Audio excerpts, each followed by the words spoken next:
بسم اللہ الرحمن الرحیم نحمده ونصلی علی رسولہ الکریم اما بعد۔ پیارے پیارے بچوں، ننھے منھے پھولو، اللہ تعالیٰ آپ سب کو ہمیشہ خوش رکھے اور فلسطین کے مسلمانوں کو اللہ تعالیٰ کامیابی، آزادی، عافیت نصیب فرمائے۔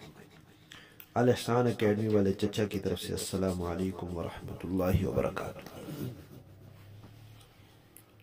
پیارے بچوں، ہماری آج کی کہانی کا عنوان ہے نبی پاک صلی اللہ علیہ وسلم کی دعا کی برکت۔ پیارے بچوں، ایک صحابی تھے، ان کا نام ہے حضرت مقداد بن اسود رضی اللہ تعالیٰ عنہ۔ انہوں نے ایک قصہ سنایا۔ وہ فرماتے ہیں کہ میں اور میرے دو ساتھی اور تھے، ہم تینوں بہت غریبی کی حالت میں تھے، غربت کی حالت میں تھے، کھانے پینے کو کچھ بھی نہیں تھا، ایک دن نہیں کھایا، 2 دن نہیں کھایا، حتیٰ کہ پھر ہمیں یہ خطرہ ہو گیا کہ کہیں ہم بھوک کی وجہ سے فوت ہی نہ ہو جائیں۔ تو پیارے بچوں، ویسے تو مانگنا بری بات ہے، اللہ سے مانگنا چاہیے، بندوں سے نہیں مانگنا چاہیے، لیکن اگر کوئی انسان ایسی مجبوری میں ہو جائے کہ بالکل مرنے والا ہو جائے تو پھر اس کو اجازت دی ہے کہ وہ کسی سے مانگ سکتا ہے۔ تو پھر وہ تینوں حضرات چلے گئے، انہوں نے مختلف لوگوں سے پوچھا، لیکن کہیں سے بھی ان کو کچھ ملا نہیں۔ اکثر مسلمان بیچارے غریبی کی حالت میں تھے۔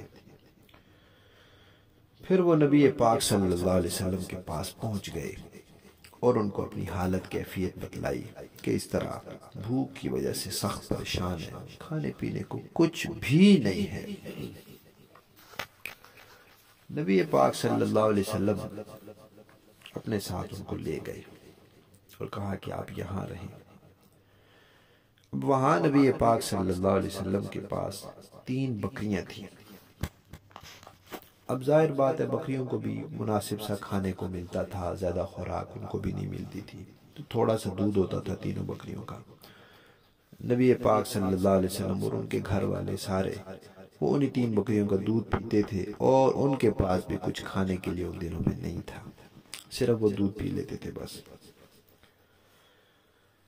تو پھر جو دودھ نبی پاک صلی اللہ علیہ وسلم کے لیے آتا تھا گھر سے، آپ صلی اللہ علیہ وسلم وہ تقسیم کرتے تھے۔ یہ 3 حضرات بھی اس میں سے پیتے اور نبی پاک صلی اللہ علیہ وسلم بھی اس میں سے ایک 2 گھونٹ جتنا آتا۔ یہ لوگ دودھ آ جاتا تھا، یہ لوگ اپنا حصہ پی لیتے تھے، نبی پاک صلی اللہ علیہ وسلم کے لیے رکھ دیتے تھے۔ آپ صلی اللہ علیہ وسلم جب تشریف لاتے تھے تو دیر ہو جاتی تھی، کبھی تو کچھ لوگ سو جاتے تھے، تو آپ صلی اللہ علیہ وسلم ایسے سلام کرتے تھے کہ جو بندہ جاگ رہا ہو وہ سن لے، اور جو سویا ہوا ہے اس کی نیند خراب نہ ہو۔ تو یہ پیارے بچوں، یہ طریقہ ہے، یہ سلیقہ ہے، یہ ادب ہے کہ سوئے ہوئے آدمی کے پاس شور نہیں کرنا چاہیے۔ ہمیشہ اس بات کا خیال رکھنا چاہیے کہ جب سونے کا وقت ہو جائے، یا کوئی آدمی سونے کے لیے لیٹ جائے، یا کوئی سویا ہوا ہو، تو پھر شور نہیں کرنا چاہیے، پھر اونچی آواز سے نہیں بولنا چاہیے۔ ضروری بات ہے تو سرگوشی میں کر لیں، قریب ہو کر کسی کے کر لیں، ایسی آواز نہ ہو یا ایسا کام نہ ہو۔ بعض لوگوں کی عادت ہوتی ہے جوتے گھسیٹ کے چلتے ہیں، بعض لوگوں کی عادت ہوتی ہے پاؤں زور سے مارتے ہیں، کوئی لوگ دروازہ زور سے بند کرتے ہیں، کوئی برتن زور سے رکھتے ہیں، تو اس طرح کھڑ کھڑ ہوتی ہے، شور ہوتا ہے، اس کی نیند خراب ہوتی ہے۔ نبی پاک صلی اللہ علیہ وسلم تو اللہ کے نبی تھے، وہ سلام بھی آہستہ کرتے تھے کہ سونے والا اس سلام کی آواز کی وجہ سے اس کی نیند نہ خراب ہو۔ تو وہ کہتے ہیں کہ نبی پاک صلی اللہ علیہ وسلم آتے، سلام کرتے، جو جاگ رہا ہوتا وہ جواب دیتا، پھر وہاں برتن میں آپ صلی اللہ علیہ وسلم کے لیے دودھ رکھا ہوتا، آپ وہ دودھ اٹھا کے نوش فرماتے، اس کے بعد پھر اپنی عبادت میں لگ جاتے، نماز پڑھتے یا جو بھی آپ کی ترتیب ہوتی وہ کرتے۔